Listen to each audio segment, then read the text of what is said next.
জ্বালাই দিচ্ছি। এই হলো আমার আইটেম আর কি। মাংস রানবো, লাল পেঁয়াজ কাটছি, আল্লাহ জানে 4টা পেঁয়াজ কাটছি, বেশি হয়ে গেছে মনে হয়। কাঁচামরিচ আমি এভাবে কুচি কুচি করে দিই। আর হলো সব মশলার ডিব্বা, ওই যে গুঁড়া দুধ আনি চা খাওয়ার জন্য, ওইগুলো শেষ হয়ে গেলে এগুলোর ভিতরে রাখি আর কি। এই যে চিলি ফ্লেক্স, এরকম আদা রসুন ধনিয়া জিরা, সব আদা রসুন জিঞ্জার তো এটা আছে এখানে, এগুলি আছে। প্রত্যেকটা থেকে 1 চামচ 1 চামচ করে দিব। আপনাদেরকে রান্না শিখাইতেছি কিভাবে রান্না করতে হয়, আমার সঙ্গে থাকবেন। যেহেতু আমার ক্যামেরা ধরে রাখার কোনো স্ট্যান্ড নাই, সেহেতু আমাকে একটু কারসাজি করতে হবে আর কি, আপনারা সঙ্গেই থাকেন। ফার্স্টে দিলাম তেল,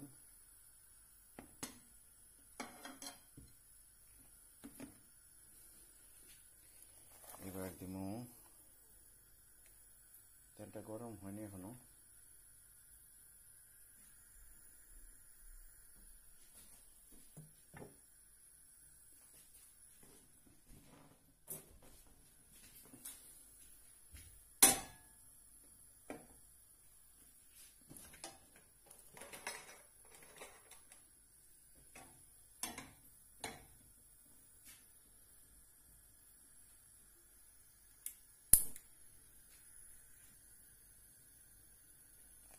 তেল মনে হয় গরম হয়েছে, দেখা যাক। বিসমিল্লাহ।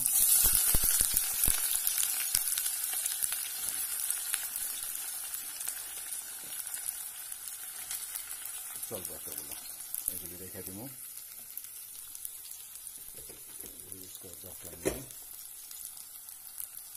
আর এই চুলায় রান্নো ডাবলি মটর, চিকপিস আর কি।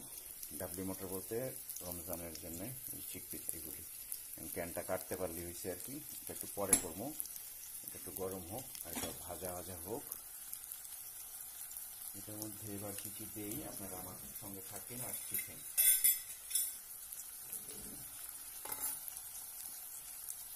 এই যে একটা চাইনিজ চামচ দেখতেছেন, এক চামচ ধইরা লবণ দিব আর কি।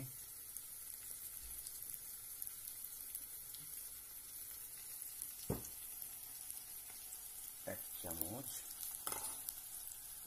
একটু দিয়ে দিই, 2 চামচ দিয়া এবার তুমি এটা লাড়া লাড়া যে দিন, এটার তো এক জায়গায় রাখা দরকার ছিল ক্যামেরাটা।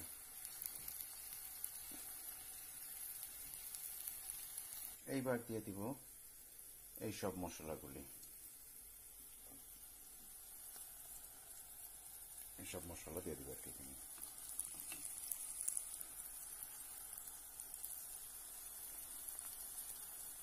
মোবাইল ধরার কেউ নাই, আমি একটু মোবাইলটা পজ করে নিই। কাঁচামরিচে দিয়ে দিচ্ছি সঙ্গে,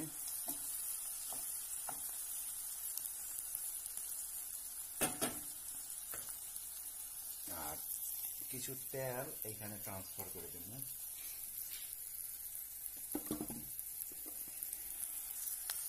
আলু ছেড়ে দিব।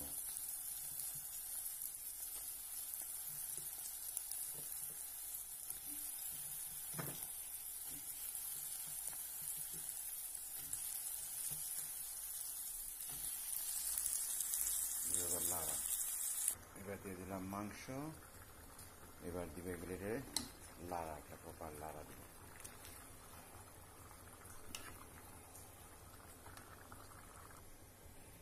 কালার হয়েছে, এখন এটা হইতে থাক। এখন আমি ভাজা ফেলাম। এখান থেকে একটু পেঁয়াজ নিয়ে রাখছিলাম আর কি, এখানে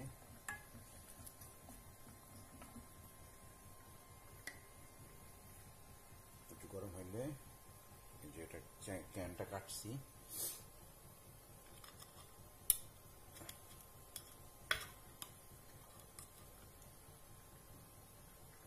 ডিফিকাল্ট অনেক কাটাটা।